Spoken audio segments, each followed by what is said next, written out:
বিশ্বকাপের ডামাডোলের মধ্যেই টেস্ট সিরিজের তিক্ত স্মৃতি ঝেড়ে নতুন উদ্যমে ওয়ানডে অধ্যায় শুরু করতে যাচ্ছে বাংলাদেশ। সোমবার হারারেতে ৪ বছর পর ওয়ানডেতে জিম্বাবুয়ের বিপক্ষে মাঠে নামবে মেহেদী হাসান মিরাজের দল।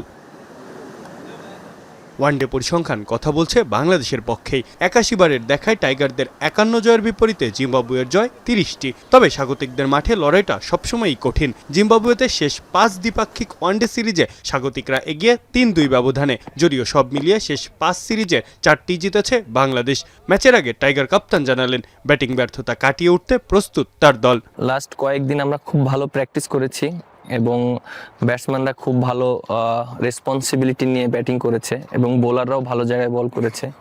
আমার কাছে মনে হয় আমরা 100% ইউটিলাইজ করার চেষ্টা করেছি, যে প্র্যাকটিস ফ্যাসিলিটিসটা পেয়েছি।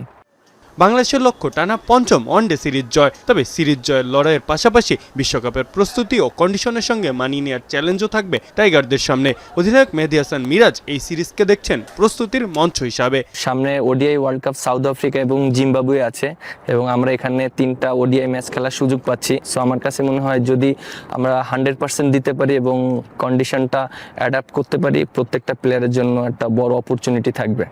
অন্যদিকে নতুন অধিনায়ক রিচার্ড এনগারাভার নেতৃত্বে জিম্বাবুয়ের লক্ষ্যও অভিন্ন।